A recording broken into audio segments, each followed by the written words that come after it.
this episode of An Engineer's Journey, I interviewed Josiah Waltner, a student at Cal Poly San Luis Obispo that is studying biomedical engineering, and I interviewed Katherine Walsh, a student at the University of Florida that is studying mechanical engineering. Hello, my name is Connor Dixon. I'm here with Katherine and Josiah.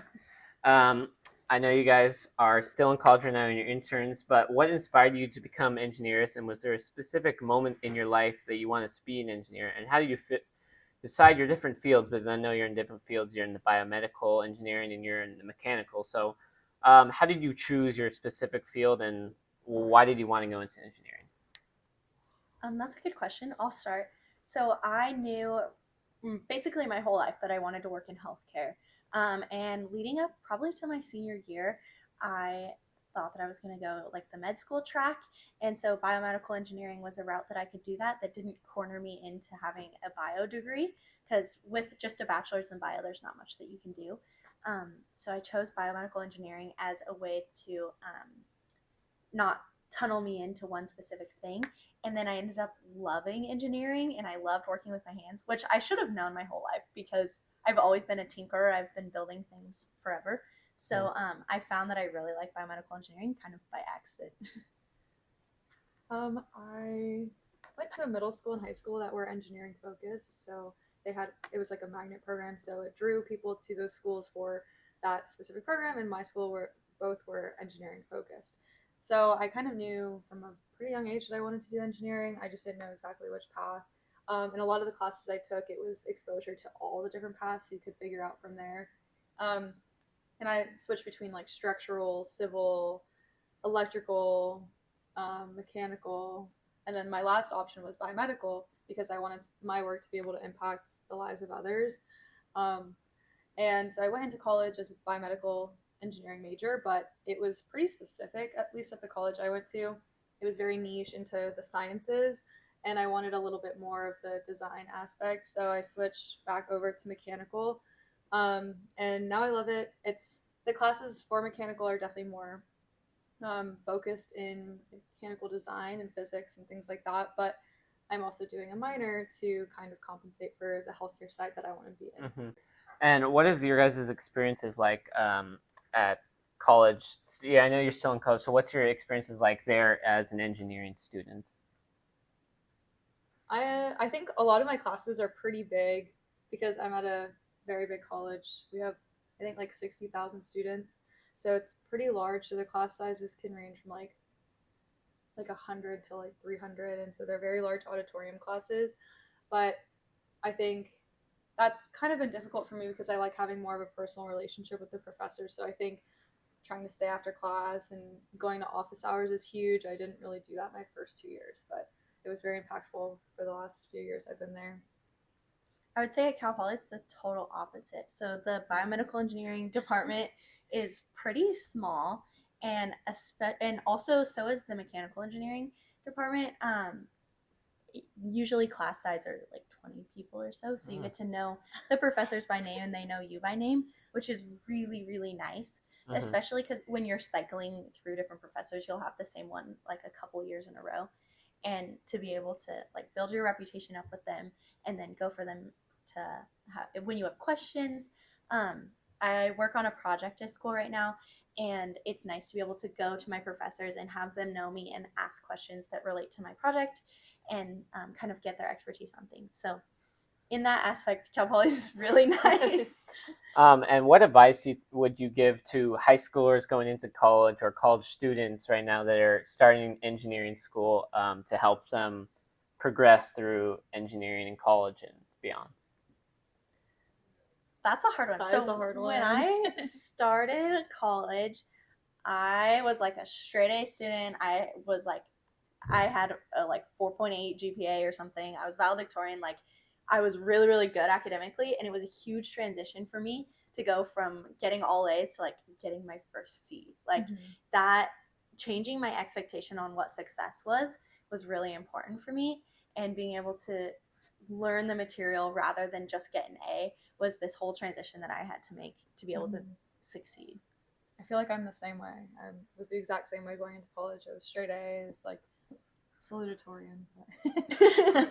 It was the same thing where school was always like a huge pressure, and then going into college, I think I was a little burnt out from that much intense school, and my passion was really learning, so I wanted to be able to find that again. But in the gen eds, you don't really find that because everyone else is doing the same exact thing. So I think just holding on to the hope that you're excited for what's to come in your career, and not letting go of that, but also trying to use that as fuel to like actually go to class and actually learn still, even if it's the mundane things. And to Catherine's point, when school gets really monotonous, there's, especially at Cal Poly, a lot of different ways that you can involve yourself outside of the like structured academics. So I would absolutely get involved in as many clubs and like projects that you can, because it's a great way to meet people, it's a great way to meet professors, and also to stay engaged in everything that you're doing. And what do you think a student should look for in a college, good engineering college, and is there certain requirements that a college should have to be a good engineering program? I mean, maybe I'm biased, but I think Cal Poly has one of the best engineering programs because their learn by doing motto, they follow to a T. So in every single one of my classes, it's like really hands-on, especially the higher level ones or my mechanical engineering classes. Like we're building things, we're using like devices and all of this like new exciting technology, since Cal Poly doesn't have a lot of master's or PhD students. So all of that work is done by the undergrads. So you get to be in labs and have experiences that you wouldn't get to do if you were going to a big school that has PhD students. Yeah, I mean, I definitely agree with that. I feel like kind of knowing what your resources are going to look like at your school, even as far as like the advising goes too, because it's very difficult to navigate your way through college if you don't have a good advisor, or even, it doesn't have to be an advisor, it could be like a mentor, an older student that you know. Sometimes the advisors don't do a very good job at what they're supposed to be doing, so it's really better to find an older student anyways. But making sure you have a good support system in guidance for your classes. And what has been the main and the biggest problem you faced throughout college or working here at Edwards?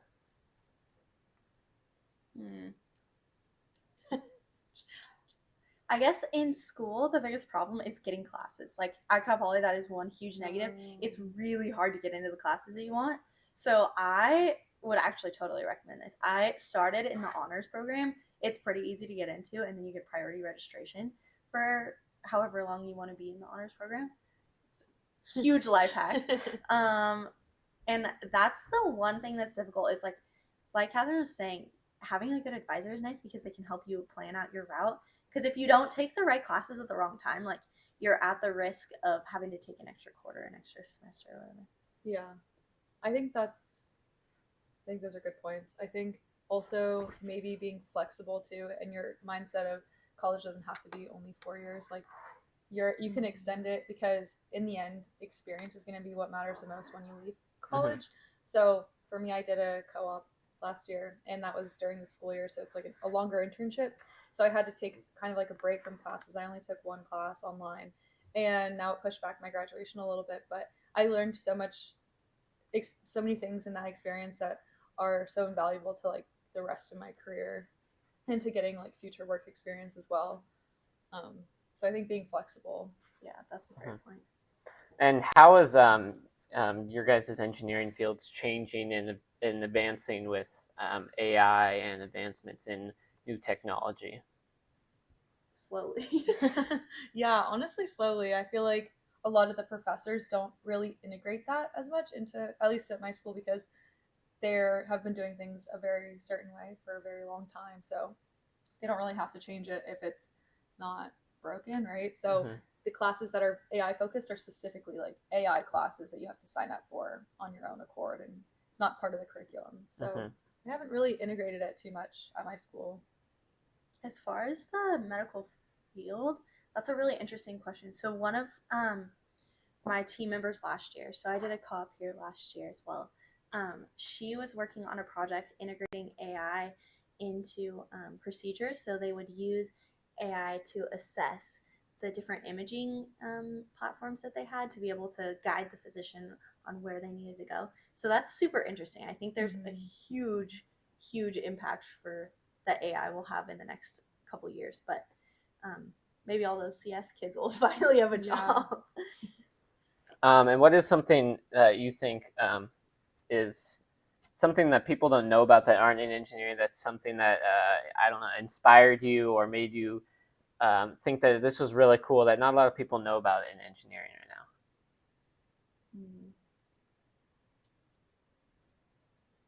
now? I actually kind of have been learning this a lot throughout my internship here. Because I'm in manufacturing, we work with a ton of people who are on the operating or like the floor here at the plant to actually make the products that we sell. And so in my internship, I've been learning that everyone's input is so critical to making sure that the processes are done correctly.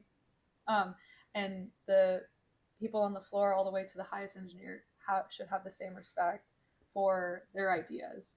So I think that's very valuable information to kind of know early on, because it allows you to be a more humble engineer and be able to receive feedback easier.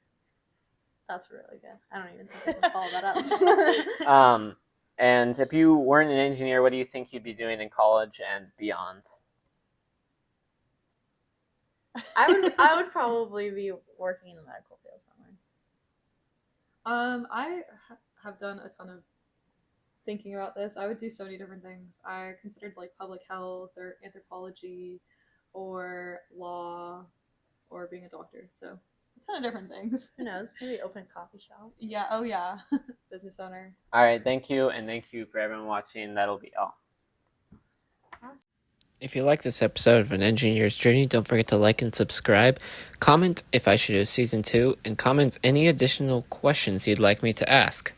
That'll be all. Bye-bye.